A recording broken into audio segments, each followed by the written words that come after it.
Miss ಕೊಟ್ಟಿರುವ ರೇಖಾತ್ಮಕ ಸಮೀಕರಣ ಜೋಡಿ ವರ್ಜಿಸುವ ವಿಧಾನದಿಂದ ಬಿಡಿಸಿ ಎನ್ನುವ ಈ ಲೆಕ್ಕವನ್ನು ಸರಳವಾಗಿ ತಿಳಿಸ್ಕೊಡಿ ಮೇಡಮ್. 2 ಅಂಕಕ್ಕೆ ಪರೀಕ್ಷೆಯಲ್ಲಿ ಕೇಳ್ತಾರಂತೆ. ಸುಲಭವಾಗಿ ಅರ್ಥ ಇರುವಾಗೆ ಹೇಗೆ ಎಕ್ಸ್ ಮತ್ತು ವೈ ಬೆಲೆಯನ್ನು ವರ್ಜಿಸುವ ವಿಧಾನದಿಂದ ಕಂಡುಹಿಡಿಯುವುದು ಒಂದು. 2 ಸುಳಿವುಗಳಿವೆ, ಅಂದ್ರೆ 2 ಸಮೀಕರಣಗಳು. ಈ ಸುಳಿವುಗಳನ್ನ ಬಳಸಿಕೊಂಡು ನಾವು ಎಕ್ಸ್ ಮತ್ತು ವೈ ಅನ್ನೋ 2 ರಹಸ್ಯ ಸಂಖ್ಯೆಗಳು ಯಾವುವು ಅಂತ ಪತ್ತೆ ಮಾಡಬೇಕು. ಬನ್ನಿ ಈ ರಹಸ್ಯವನ್ನ ಭೇದಿಸೋಣ. ಸರಿ, ಇದನ್ನೊಮ್ಮೆ ಗಮನಿಸಿ. ನಮ್ಮ 2 ಸುಳಿವುಗಳು ಅಂದ್ರೆ ಮೊದಲನೆಯದು 2x plus y equals to 10 ಮತ್ತು ಎರಡನೆಯದು x minus y equals to 2. ಈ 2 ಸಮೀಕರಣಗಳನ್ನೇ ನಾವು ನಮ್ಮ ತನಿಖೆಗೆ ಬಳಸಿಕೊಳ್ಳೋದು.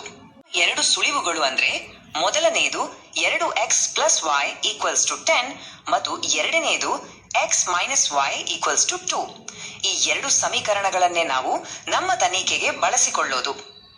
ಈ ಒಗಟನ್ನ ಬಿಡಿಸೋಕೆ ನಾವು ವರ್ಜಿಸುವ ವಿಧಾನ ಅಥವಾ ಎಲಿಮಿನೇಷನ್ ಮೆಥಡ್ ಅನ್ನೋ ಒಂದು ವಿಶೇಷ ಅಸ್ತ್ರವನ್ನ ಬಳಸ್ತೀವಿ. ಅದರ ಹೆಸರಲ್ಲೇ ಇದೆ ಅಲ್ವಾ, ಏನನ್ನೋ ಒಂದನ್ನ ವರ್ಜಿಸಬೇಕು ಅಂದ್ರೆ ತೆಗೆದು ಹಾಕ್ಬೇಕು ಅಂತ. ಈ ವಿಧಾನದ ಮುಖ್ಯ ಗುರಿ ತುಂಬಾನೇ ಸಿಂಪಲ್. ಎಕ್ಸ್ ಅಥವಾ ವೈ ಇವೆರಡರಲ್ಲಿ ಒಂದನ್ನ ಸದ್ಯಕ್ಕೆ ಮಾಯ ಮಾಡ್ಬಿಡೋದು. ಇದರಿಂದ ನಮ್ಮ ಲೆಕ್ಕಾಚಾರ ಏಕ್ದಮ್ ಸುಲಭ ಆಗತ್ತೆ. ಇಲ್ಲಿ ಒಂದು ಇಂಟ್ರೆಸ್ಟಿಂಗ್ ವಿಷಯವಿದೆ ನೋಡಿ. ನಮ್ಮ 2 ಸಮೀಕರಣಗಳನ್ನ ನೋಡಿದ್ರೆ ಮೊದಲನೇದ್ರಲ್ಲಿ ಪ್ಲಸ್ ವೈ ಇದೆ ಮತ್ತು ಎರಡನೇದ್ರಲ್ಲಿ ಮೈನಸ್ ವೈ ಇದೆ. ಇವೆರಡೂ ಒಂದಕ್ಕೊಂದು ಪಕ್ಕಾ ವಿರುದ್ಧವಾಗಿವೆ. ಇದೇ ನಮ್ಗೆ ಸಿಕ್ಕಿರೋ ದೊಡ್ಡ ಸುಳಿವು. ನಮ್ಗೆಲ್ಲ ಗೊತ್ತಿರೋ ಹಾಗೆ ಪ್ಲಸ್ ವೈ ಮತ್ತೆ ಮೈನಸ್ ವೈ ಎರಡನ್ನೂ ಸೇರಿದ್ರೆ ಏನಾಗುತ್ತೆ? 0 ಆಗುತ್ತೆ ಅಲ್ವಾ? ಅಂದ್ರೆ ಅವು ಕ್ಯಾನ್ಸಲ್ ಆಗಿ ಹೋಗುತ್ತೆ. ಇದೇ ಈ ವಿಧಾನದ ಹಿಂದಿರೋ ಮ್ಯಾಜಿಕ್. ಹಾಗಾದ್ರೆ ಈಗ ಆ ಮ್ಯಾಜಿಕ್ ಮಾಡಿ ನೋಡೋಣ. ಈ 2 ಸಮೀಕರಣಗಳನ್ನ ಒಂದಕ್ಕೊಂದು ಕೂಡಿಸಿದಾಗ y ಹೇಗೆ ಮಾಯವಾಗುತ್ತೆ ಅಂತ ನೋಡೋಣ ಬನ್ನಿ. ನೋಡಿದ್ರ 2x ಗೆ x ಸೇರಿದ್ರೆ ಮಾಯವಾಗುತ್ತೆ ಅಂತ ನೋಡೋಣ ಬನ್ನಿ. ನೋಡಿದ್ರ 2x ಗೆ x ಸೇರಿದ್ರೆ 3x ಆಯ್ತು. ಎಂಡಿಗೆ 2 ಸೇರಿದ್ರೆ 12 ಆಯ್ತು. ಆದ್ರೆ ಆ ಪ್ಲಸ್ ವೈ ಮತ್ತೆ ಮೈನಸ್ ವೈ ಏನಾಯ್ತು? ಅವು ಕ್ಯಾನ್ಸಲ್ ಆಗಿ ಮಾಯವಾಗಿ ಬಿಟ್ವು.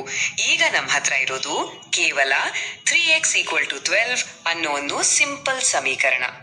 ವಾವ್, ಇದು ನಮ್ಮ ಮೊದಲನೇ ದೊಡ್ಡ ಗೆಲುವು. ನಮ್ಮ ಒಗಟಿನ ಮೊದಲ ಭಾಗವನ್ನ ನಾವು ಈಗ ಬಿಡಿಸೋಕೆ ರೆಡಿಯಾಗಿದ್ದೀವಿ, ಅಂದ್ರೆ ಎಕ್ಸ್ ನ ಬೆಲೆಯನ್ನ ಕಂಡು ಹಿಡಿಯೋಕೆ. ಇದು ತುಂಬಾನೇ ಸುಲಭ ಅಲ್ವಾ? 3x ಅಂದ್ರೆ 12 ಆದ್ರೆ ಎಕ್ಸ್ ನ ಬೆಲೆ ಕಂಡುಹಿಡಿಯೋಕೆ ನಾವು 12ಅನ್ನ 3ರಿಂದ ಭಾಗಿಸ್ಬೇಕು ಅಷ್ಟೇ. ಬಂತು ನೋಡಿ ಉತ್ತರ. ಎಕ್ಸ್ ನ ಬೆಲೆ 4. ನಮ್ಮ ಒಗಟಿನ ಅರ್ಧ ಭಾಗವನ್ನ ನಾವು ಯಶಸ್ವಿಯಾಗಿ ಬಿಡಿಸಿದ್ದೇವೆ. ಅದ್ಭುತ. ಸರಿ, ಈಗ ನಮ್ಮ ಹತ್ರ ಎಕ್ಸ್ ನ ಬೆಲೆ ಇದೆ. ಇದೇ ನಮ್ಮ ಹೊಸ ಸುಳಿವು. ಇದನ್ನ ಬಳಸ್ಕೊಂಡು ಒಗಟಿನ ಕೊನೆಯ ಭಾಗ ಅಂದ್ರೆ ವೈ ನ ಬೆಲೆಯನ್ನ ತುಂಬಾನೇ ಸುಲಭವಾಗಿ ಕಂಡುಹಿಡಿಯಬಹುದು. ಇದಕ್ಕೆ 3 ಸಿಂಪಲ್ ಸ್ಟೆಪ್ಸ್. ಫಸ್ಟ್, ನಮ್ಮ ಮೂಲ ಸಮೀಕರಣಗಳಲ್ಲಿ ಯಾವುದಾದ್ರೂ ಒಂದನ್ನ ಆಯ್ಕೆ ಮಾಡ್ಕೊಳ್ಳೋಣ. ಆಮೇಲೆ ಅದರಲ್ಲಿ ಎಕ್ಸ್ ಇರೋ ಜಾಗದಲ್ಲಿ 4 ಅಂತ ಹಾಕೋಣ. ಕೊನೆಗೆ ವೈ ನ ಬೆಲೆ ಎಷ್ಟು ಅಂತ ಲೆಕ್ಕ ಹಾಕೋಣ. ಸಿಂಪಲ್ ಅಲ್ವಾ? ಓಕೆ, ನಾವು ಮೊದಲನೇ ಸಮೀಕರಣ 2x plus y is equal to 10 ಇದನ್ನೇ ತಗೊಳ್ಳೋಣ. ಈಗ ಎಕ್ಸ್ ನ ಜಾಗದಲ್ಲಿ ಅದರ ಬೆಲೆ ಅಂದ್ರೆ 4ಅನ್ನ ಆದೇಶಿಸೋಣ. ಇಲ್ಲಿ ನೋಡಿ, 2 ಗುಣಿಸು 4 ಅಂದ್ರೆ 8.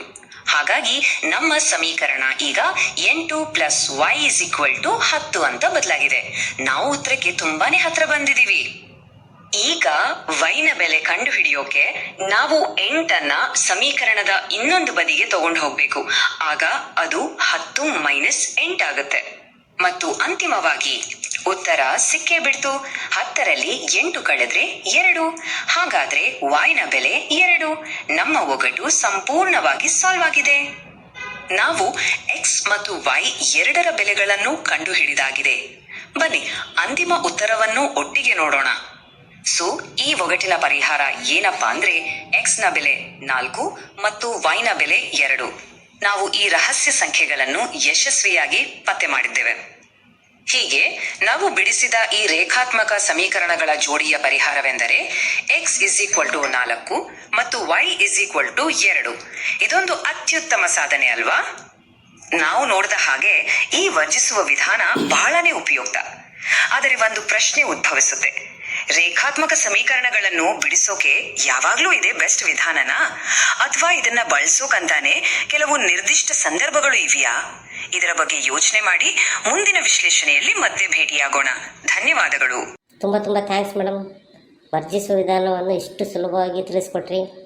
ನಮಗೆ ನೀವು ಹೇಳ್ತಾ ಗಣಿತ ತಿಳಿಸ್ಕೊಟ್ಟಾಗಿದೆ ಅಂತ ಗಣಿತ ತುಂಬ ಸುಲಭವಾಗಿದೆ. ಈ ವರ್ಷ ಗಣಿತದಲ್ಲಿ ಉತ್ತಮ ಫಲಿತಾಂಶವನ್ನು ಪಡಿತೀವಿ ಮೇಡಮ್. ನಮಗೆ ಇನ್ನೊಂದಿಷ್ಟು ಲೆಕ್ಕ ಹೀಗೆ ತಿಳಿಸ್ಕೊಡಿ. ಹೌದು ಮೇಡಮ್, ತುಂಬ ಸರಳವಾಗಿ ಹೇಳ್ಕೊಟ್ರಿ. ತುಂಬ ಧನ್ಯವಾದಗಳು.